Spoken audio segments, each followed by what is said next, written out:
Jauh sebelum Negara Kesatuan Republik Indonesia berdiri, Aceh Darussalam telah berdaulat sebagai sebuah kerajaan merdeka dan bahkan menjadi bagian dari kekhilafan Turki Utsmaniyah. Hal ini sungguh-sungguh disadari oleh Soekarno, sehingga Soekarno mengajak dan membujuk Muslim Aceh untuk mau bergabung dengan rakyat Indonesia guna melawan penjajahan Belanda. Serta ditambah kesempatan bagi penduduk di sana untuk ikut campur mengambil bagian di dalam pemerintahan negeri. Dit zijn de eerste opnamen betreffende de militaire actie in Indonesië, genomen op het vliegveld van Semarang. Pada saat Indonesia mengalami agresi militer Belanda, Indonesia kewalahan. Sehingga Presiden Soekarno melirik Aceh agar ikut menghadapi agresi militer Belanda.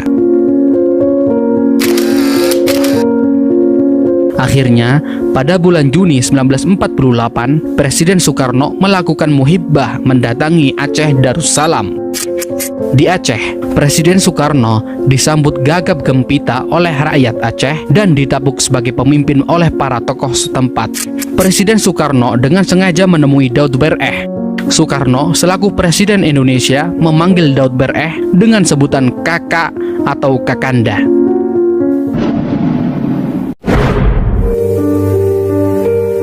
Dalam sebuah pertemuan dengan Tengku Daud Bereh, Soekarno berharap agar tokoh terkemuka Aceh itu mengajak rakyatnya dalam perjuangan melawan Belanda. Sehingga terjadilah dialog yang sampai saat ini tersimpan dengan baik dalam catatan sejarah Aceh.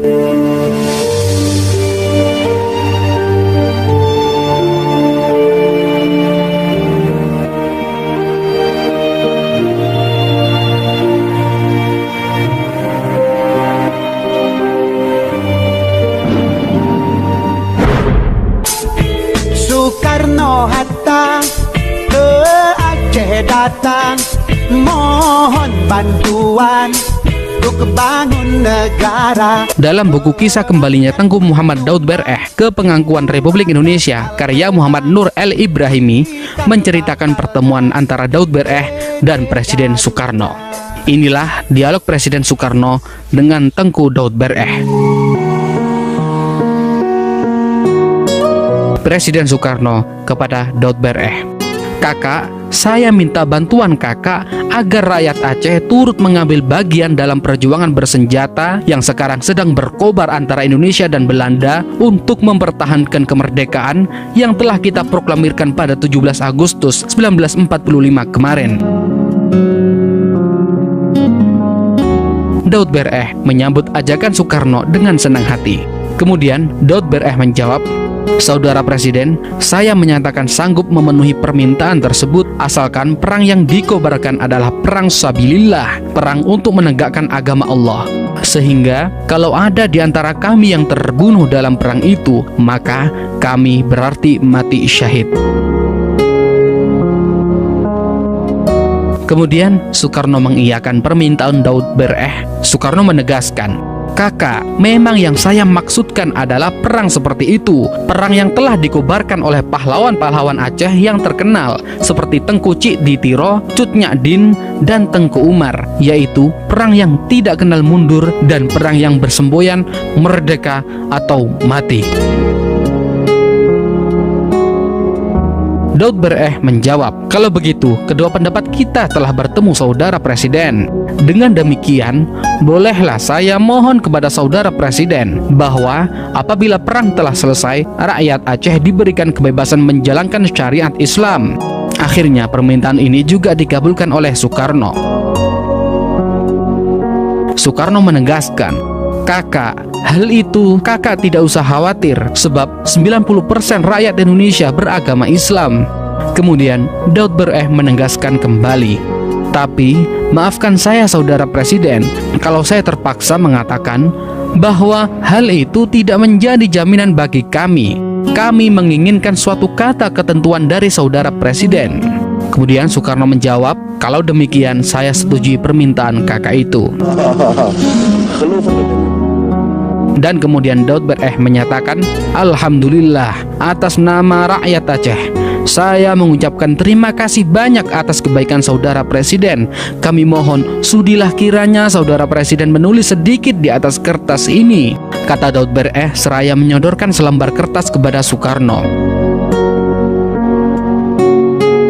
Alih-alih menyambut kertas itu, Soekarno malah terisak-isak dan lantas berkata pelan, "Kakak, kalau begitu tidak ada gunanya aku menjadi presiden kalau tidak dipercaya." Kemudian Daud Bereh menjawab, "Bukan kami tidak percaya saudara presiden, akan tetapi hanya sekedar menjadi tanda yang akan kami perlihatkan kepada rakyat Aceh yang akan kami ajak berperang." Seraya menyeka air matanya, Soekarno berkata, "Wallahi, billahi, kepada rakyat Aceh nanti akan saya berikan hak untuk menyusun rumah tangganya sendiri sesuai dengan syariat Islam.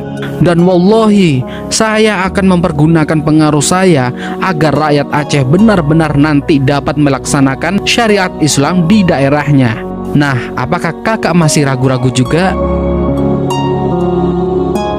Akhirnya, perjanjian yang termaktub dalam kertas itu disepakati bersama oleh Presiden Soekarno yang mewakili Indonesia dan Tengku Daud Bereh yang mewakili rakyat Aceh. Mendengar janji tersebut, tokoh-tokoh Aceh semakin mempercayai Soekarno. Soekarno dipersilahkan menyebutkan kebutuhan yang urgen dari pemerintahan.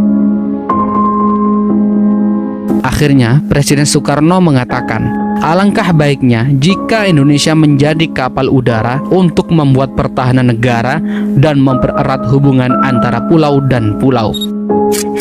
Mendengar itu, rakyat Aceh merogoh saku dan mencopot perhiasan yang ada di tubuh mereka. Begitu tingginya semangat untuk berkorban. Bahkan antrian para donatur, baik orang kaya maupun rakyat biasa di beberapa masjid dan pusat pemerintahan kota raja yang sekarang menjadi Banda Aceh panjangnya sampai ratusan meter.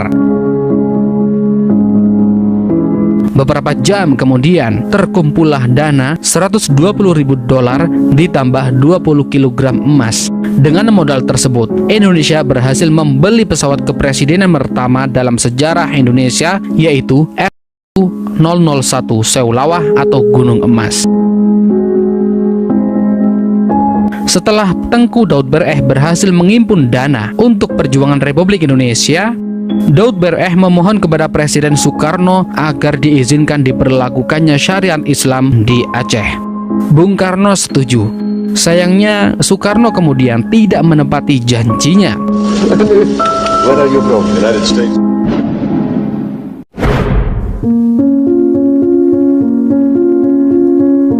Satu tahun kemudian, pada tahun 1949, Aceh Darussalam bersedia dijadikan satu provinsi sebagai bagian dari Negara Kesatuan Republik Indonesia. Namun, pada tahun 1951, belum kering bibir mengucap, Provinsi Aceh dibubarkan pemerintah pusat dan disatukan dengan Provinsi Sumatera Utara. Jelas sudah, hal ini menimbulkan sakit hati rakyat Aceh. Aceh yang porak-poranda setelah berperang cukup lama melawan Belanda, lalu menguras dan menghibahkan seluruh kekayaannya demi mempertahankan kemerdekaan Indonesia tanpa pamrih, oleh pemerintahan pusat bukannya dibangun dan ditata kembali, malahan Aceh dibiarkan terbengkalai. Bukan itu saja, hak untuk mengurus diri sendiri pun akhirnya dicabut. Rumah-rumah rakyat, dayah-dayah, mau nesah, dan sebagainya yang hancur karena peperangan melawan penjajahan Belanda dibiarkan porak-poranda. Selain itu, demi alasan persatuan, Presiden Soekarno menolak pemberlakuan syariat Islam di wilayah manapun di Indonesia. Presiden Soekarno menegaskan dalam pidatonya di hadapan rakyat Amuntai, Kalimantan Selatan pada tanggal 27 Januari 1953, Indonesia adalah sebuah negara nasional yang berideologi Pancasila dan bukan sebuah negara teokrasi dengan haluan agama tertentu.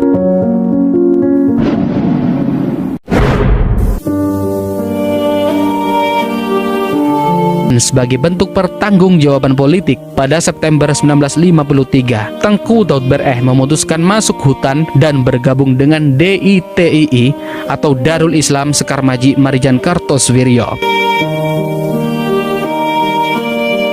kekecewaan terhadap Soekarno tetap digenggamnya.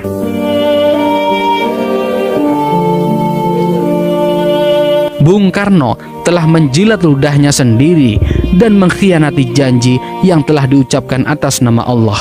Kenyataan ini oleh rakyat Aceh dulu dianggap sebagai kesalahan yang tidak pernah termaafkan.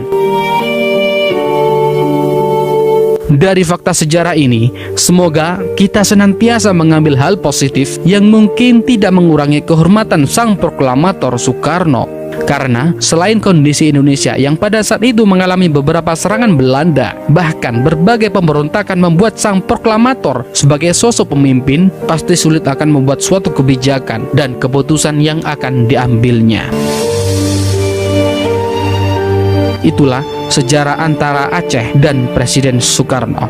Bukalah mata hatimu wahai pemuda, salam mata hati pemuda, salam jas merah.